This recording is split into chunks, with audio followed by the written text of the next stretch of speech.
Hello दोस्तों, अस्सलाम वालेकुम। ज़रा इस वीडियो को सुनिए। 1400 साल पहले जो कुरान नाजिल हुआ था वो सभी धर्मों के लिए एक परफेक्ट धर्म है, ये आपका दावा है। तो वो हम्म। परफेक्ट धर्म कैसे है, ये थोड़ा सा मुझे समझा ये कुरान की इतने सारे सफात, इतनी सारी आयतें हैं, 6000 से ज्यादा आयतें, फला जगह आयत से कॉन्ट्रडिक्ट कर रही, ना तो कॉन्ट्रडिक्शन है, फुल प्रिसीजन है, कंसिस्टेंसी है, एक्यूरेसी है, न प्रोज है और न ही पोइट्री है। और ये सब के बावजूद वो कलाम जब मोहम्मद सल्लल्लाहु अलैहि वसल्लम की जबानी निकला, अदा हुआ, तो आप सल्लल्लाहु अलैहि वसल्लम ने कोई प्रिपरेशन का टाइम नहीं मांगा। यानी वो कलाम आप सल्लल्लाहु अलैहि वसल्लम से, जिसको हम उर्दू में बोलते हैं या अरबी में बोलते हैं फिलबदी, यानी इमीडिएट निकला। मुफ्ती साहब, मान लो आपकी बात मैंने मान ली कि डिस्टोर्शन पॉसिबल नहीं है, हम्म। लेकिन ये तो हो सकता है ना कि जब मोहम्मद साहब के ऊपर जिब्राइल देवता ने कुरान नाजिल करी तो उनकी तरफ से कोई डिस्टोर्शन क्रिएट कर दिया गया हो। तो ऐसा मेरा मुफ्ती साहब से क्वेश्चन था। मैं पहले अपना थोड़ा सा तसव्वुर करवा दूं, मैं सनातनी हूँ। हेलो। जी जी बोले आगे। तो मैं मुफ्ती साहब से ये पूछना चाह रहा था कि जो कुरान है, जो कुरान शरीफ है जो 1400 साल पहले मोहम्मद साहब द्वारा लिखी गई थी, तो लिखी गई थी। मतलब नाजिल हुई थी ना हाँ, मोहम्मद माफ साहब कीजिएगा, पे। तो आप अपना तसव्वुर करवा रहे थे जी, थोड़ा तसव्वुर मैं करवाएं जी। जी। मैं सनातनी हूँ। जी।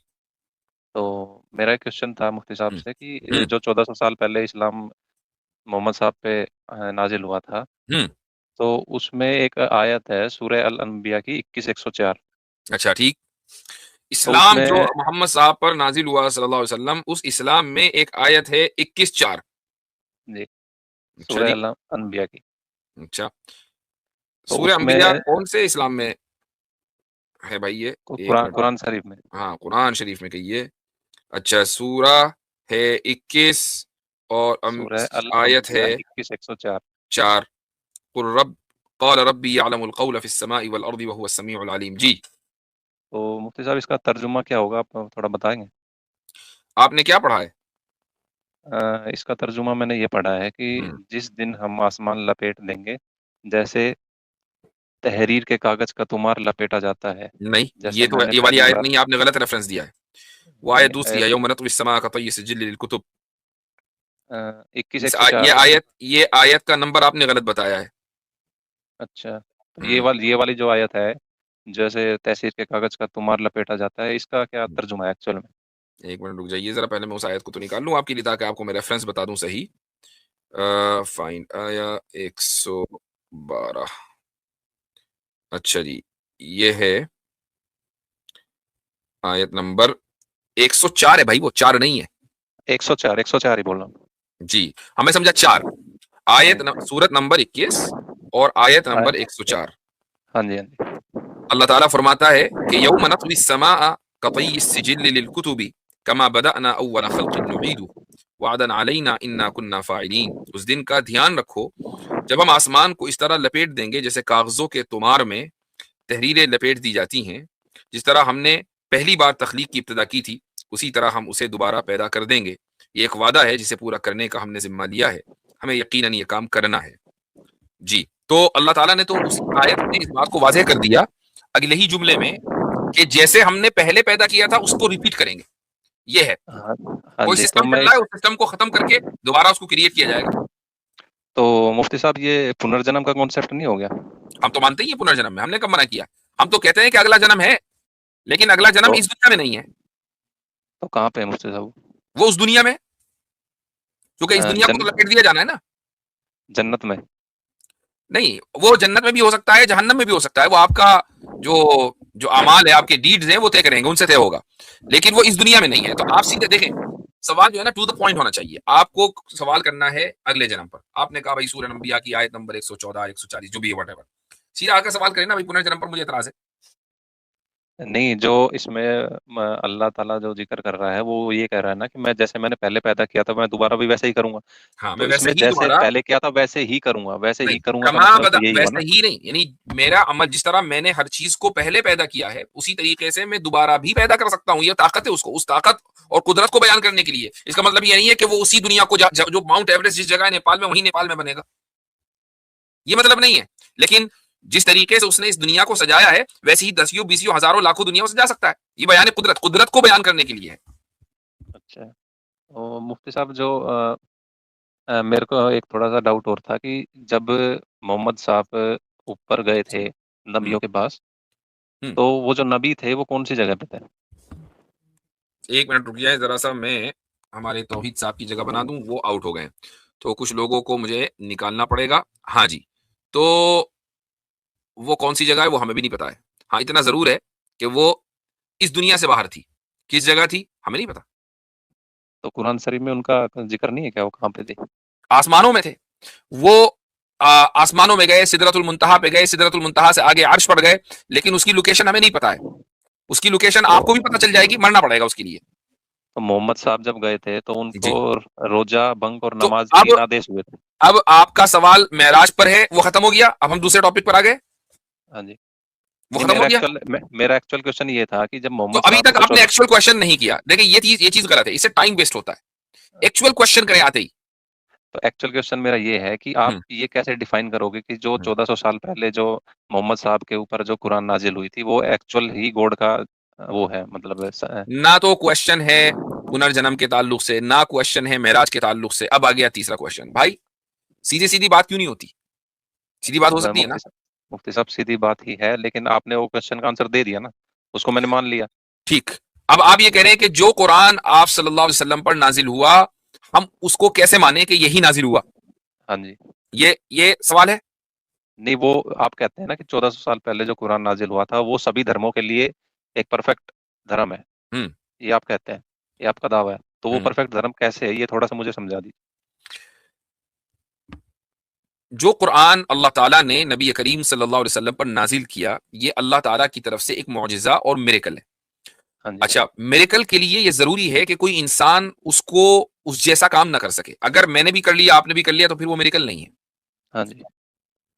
कुरान का ये चैलेंज है, और आज तक उस चैलेंज को कोई जवाब नहीं दे सके, कोई दे सका बशमूल आपके सच वाला के। पता नहीं वो जिंदा भी है कि नहीं, या निमटा गया, आजकल आता है कि नहीं, आई डोंट नो। तो उसने कोशिश की थी कि कुरान के इस चैलेंज का जवाब दिया जाए कि इस जैसी कोई किताब या कोई एक सूरत कोई लिख कर ले आए। आज तक तो इंसानियत इसका जवाब नहीं दे सकी। आप कोशिश कर लें या कोशिश करवा लें किसी से। तो अगर मान लीजिए किसी किताब की या उससे बेहतर किताब या उससे बेहतर सूरत या उससे बेहतर चैप्टर लिखा जा सकता है, तो इसका मतलब यह है कि वो इंसानी काम है। लेकिन अगर उस जैसा और उससे बेहतर नहीं लिखा जा सकता, तो फिर वो इंसानी काम नहीं है। वो तो आपके अकॉर्डिंग बेहतर हुई ना मुफ्ती साहब, हमारे अकॉर्डिंग तो हमारी जो सनातन की किताब है वो बेहतर बेहतर है। से मुराद क्या है?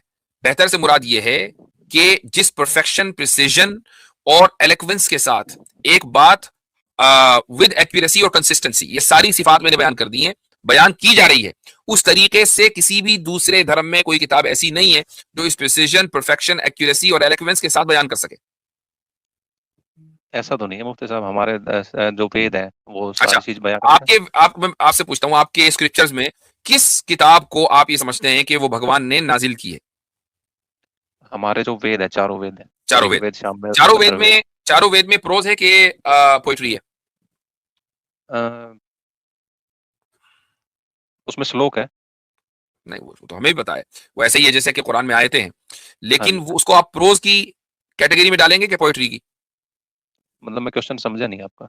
बिल्कुल वाज़ेह क्वेश्चन है कि जो उसमें लिखा है वेदों में, जो स्टाइल है, हाँ जी। प्रेजेंटेशन का जो स्टाइल है, वो पोइट्री स्टाइल है कि प्रोज स्टाइल है?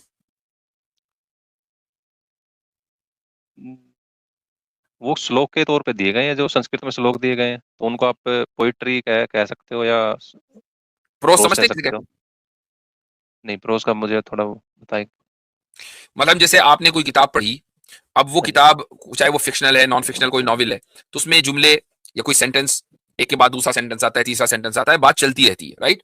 ऐसा नहीं होता कि हर सेंटेंस राइम करता हो एंड में। हम्म, पोइट्री में हर बात राइम करती है। हम्म, समझ में आया? तो हाँ हाँ। आप जब वेदों को पढ़ते हैं, तो उसमें उसको आप क्या पाते हैं कि क्या पोइट्री या प्रोज?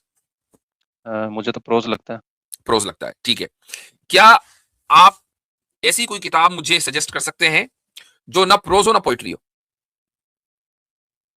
हम्म, कर सकता हूँ, कौन सी? लेकिन आपको पता नहीं होगा उस बुक के बारे में। नहीं नहीं, हमें बता दें, हम सर्च कर लेंगे अभी। किताब होनी चाहिए ना प्रोज हो ना पोइट्री हो। ये आपने हिंदू धर्म में एक ग्रंथ है, संत गरीबदास ग्रंथ। अच्छा। हम्म, उसको आप जब भी पढ़ोगे तो हम्म। उसमें दोनों चीज आपको मिलेगी। नहीं, मैंने ये नहीं कहा कि दोनों चीज मिले। उसमें कुछ ना हो, ना प्रोज हो ना पोइट्री हो। ये नहीं है कि आप कहेंगे कि दोनों हो। इस तरह तो बहुत सारी किताबें हैं। नहीं तो दोनों ना होने से आपका मुराद क्या है? बिल्कुल वही है जो मैं कह रहा हूँ कि ना प्रोज हो ना पोइट्री हो। नहीं, ऐसी तो कोई मेरे नजर में तो है आपकी नजर में है ना? नहीं है ना, चूंकि नहीं। दुनिया ही की नजर में नहीं हो तो आपकी नजर में कहां से आएगी? हाँ जी। तो लेकिन उससे क्या कुरान साबित वो करना? किताब है जो ना पोइट्री है ना प्रोज है। कैसे? इसलिए कि पोइट्री के लिए एक खास पैटर्न है जिसको हम वजन बोलते हैं। आप किसी भी जबान में जब पोइट्री करते हैं, वो आप उर्दू में करें, फारसी में करें, अरबी में करें, हत्ता कि हिंदी में करें, उसके एक पैटर्न्स होते हैं। उस पैटर्न को आपको फॉलो करना पड़ता है, तभी वो सॉन्ग राइम करेगा।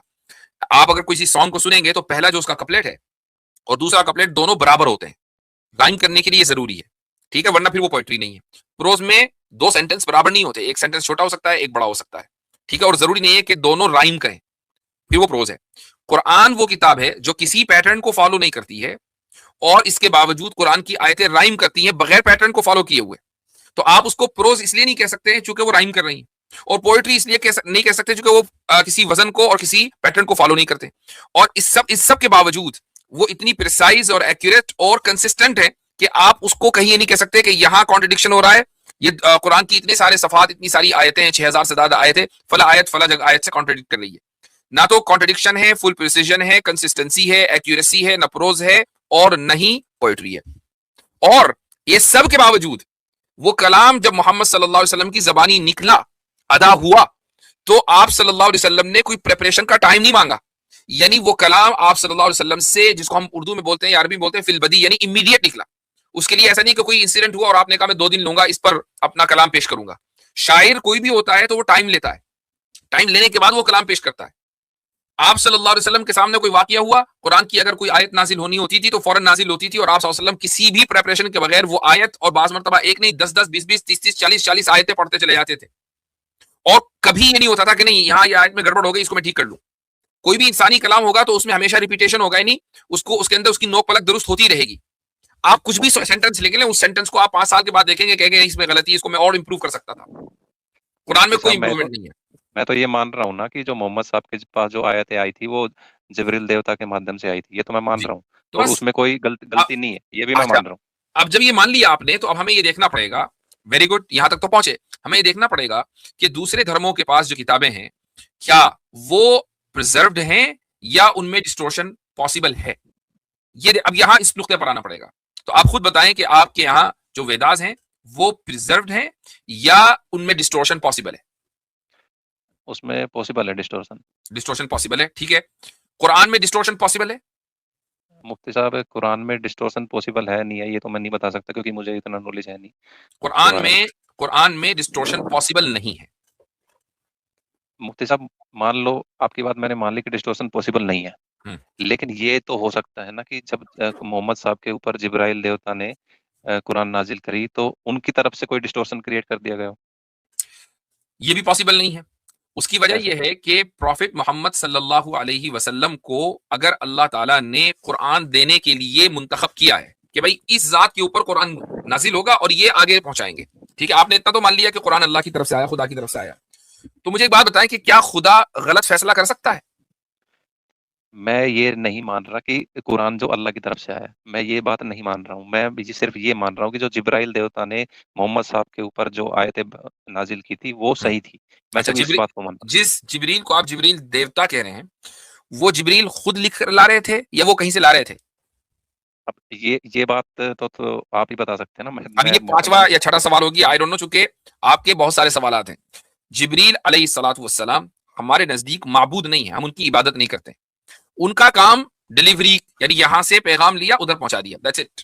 इसके अलावा उनका कोई काम नहीं है। अल्लाह ताला ने जिब्रील को ये कहा कि ये सूरतें, ये आयतें मोहम्मद सल्लल्लाहु अलैहि वसल्लम को पहुंचा दें, उन्होंने पहुंचा दी लौह महफूज से लेकर। उनका काम खत्म हो गया, इसके अलावा उनका कोई दूसरा काम है ही नहीं। तो फिर तो मैं यही तो अब कह रहा हूँ कि हाँ, अब मेरी बात एक मिनट ध्यान से सुनो मुफ्ती साहब। हाँ, मैं ये कह रहा हूँ कि जो जिब्रील देवता का काम है इन्फॉर्मेशन ट्रांसफर करना, ये जी, आप कह रहे हैं। जी, तो जो इन्फॉर्मेशन का जो सोर्स है, जो हम्म, इन्फॉर्मेशन जहाँ से आ रही है, हम्म, आप ये कैसे कह सकते हैं कि वो अल्लाह के द्वारा आ रही है? ये तो आप नहीं कह सकते ना। ठीक। तो अगर जिब्रील तो खुदा नहीं है, ये तो तय है, हाँ। ठीक।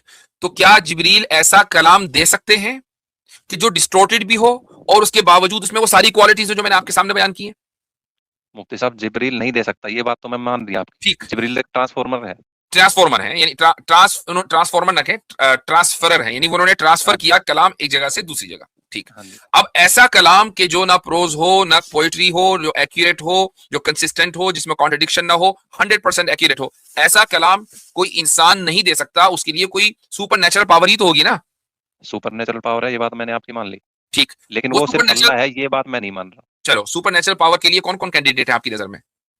सुपर नेचुरल पावर, जैसे आपकी मैंने एक डिबेट देखी थी जो कुछ टाइम पहले, एक डॉक्टर साहब आए थे आपकी डिबेट में, वो ये कह रहे थे कि मुफ्ती साहब आपको क्या लगता है कि ये जो दुनिया चल रही है, तो इसका जो क्रिएटर है वो अल्लाह ना हो के कोई शैतान हो। हम्म, हम्म, वो मैंने डिबेट आपकी देखी थी, तो मैं भी उसी थॉट्स पे थोड़ा सा मानता हूँ कि इस शैतान ने दुनिया को भेजा वो होगा। शैतान चला रहा है। अच्छा अच्छा अच्छा, तो अगर इस दुनिया को, अगर अगर अच्छा, तो फिर वेद भी तो शैतानी की तरफ से आई होगी, या सिर्फ कुरान ही के साथ ये आपका रवैया रहेगा?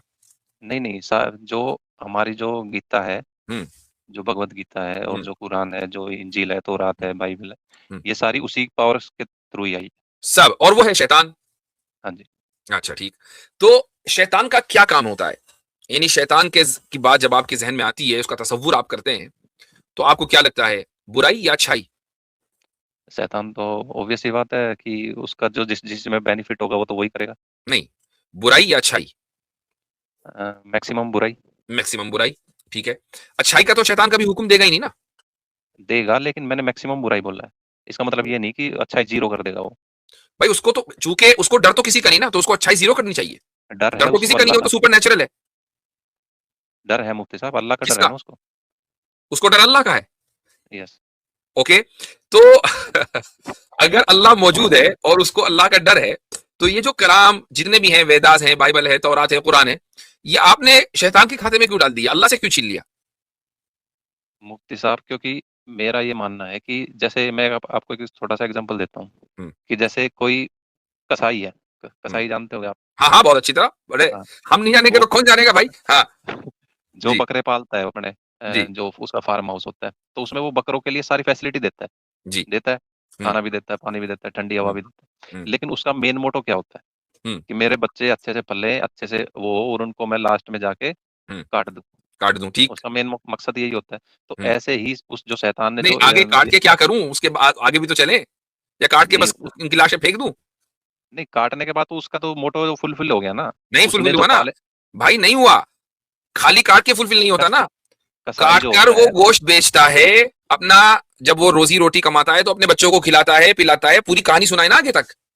हाँ, तो यहाँ कहानी कसाई का नहीं तो वो, रुकती। कसाई का वो काम है ना उनको काटना। वो उस टाइम ये तो थोड़ी देखता है ये मेरा उसकी किसी की माँ कट रही है, किसी का बाप कट रहा है, किसी का भाई कट रहा है। वो ठीक तो है, जाएगा सही है, उठा के उसका ले आएगा। काम है काटना, इसलिए ताकि वो गोश्त बेचकर अपना घर चला सके। हाँ जी। अगर मान लीजिए उसको ना और अपना, सेम ही मैं, कौन आप सेम। उसी कसाई को, आप उसी कसाई के नाम 1 करोड़ रुपए के शेयर कर दें कि भाई तुझे कुछ नहीं करना, तुझे शेयर मार्केट से तेरे पास पैसे आ रहे हैं ना, रोज के रोज, रोज के रोज तेरे पास 1 लाख रुपए आ रहे हैं, वो काटेगा? नहीं काटेगा। नहीं काटेगा। इसका मतलब पैसा चाहिए उसको। पैसा हाँ क्यों चाहिए? क्योंकि उसको अपनी फैमिली चलानी है, उसको हाँ, रोजी रोटी चलानी। कमानी है। ठीक है, ये आप, सही बात। हम जाने दूर, मैं तो सिंपल ये पूछ रहा हूं कि जब अल्लाह मौजूद है, तो वो शैतान को ये सारे काम करने क्यों दे रहा है? कि किताबें भी शैतान ही नाजिल कर रहा है, अच्छाई का 1% वो भी हुक्म दे रहा है, 99% बुराई का भी हुक्म दे रहा है, और अल्लाह कुछ नहीं कर रहा मुफ्ती साहब, मैंने ये नहीं कहा कि अल्लाह कुछ नहीं कर रहा, मैंने है। अच्छा, कहा है कि अगर शैतान ये सब चीजें कर रहा है, तो जो हम यहाँ पे जी रहे हैं, जैसे भी कभी भी मर जा रहे हैं, कभी भी जल जला जा रहा है, कभी भी कुछ हो रहा है, तो क्या जो गॉड है उसके पास इतनी पावर नहीं है कि वो सारी चीजों को सेट करके और एक वो बढ़िया मुल्क बना दे या कुछ, ये इतनी 7वां पावर या नहीं है 8वां उसके पास। क्वेश्चन है जिसको हम प्रॉब्लम ऑफ इवल कहते हैं। आप एक जगह रुके ही नहीं है पूरे इसमें, अब आप प्रॉब्लम क्वेश्चन ऑफ इवल वही में है, आ गए।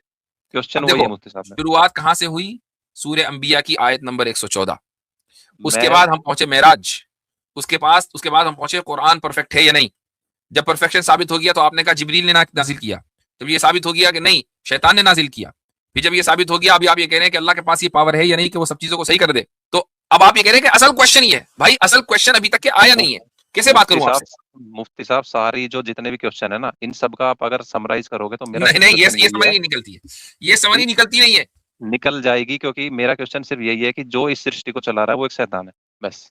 अच्छा और ठीक है, शैतान के नीचे ही आप सारे एग्जांपल, आप ये जितने भी मैंने बातें करी है कि पुनर्जन्म होता है नहीं होता, ये उसी के तो अकॉर्डिंग आता इस कायनात को चलाने वाला आपके नजदीक अलियास बिल्लाह शैतान है, क्योंकि इस कायनात में बुराइयां और परेशानियां हैं। ये है। हाँ आपका जी। सवाल हुआ? हाँ जी, हाँ जी। इसके अलावा कोई और सवाल तो नहीं? नहीं, यही है मेन। ठीक भाई तौहीद साहब, अगले हफ्ते जब अभी भाई आए तो सबसे पहले इनको लेना, यहीं से शुरुआत करेंगे। ठीक है। ठीक है। चलें जी।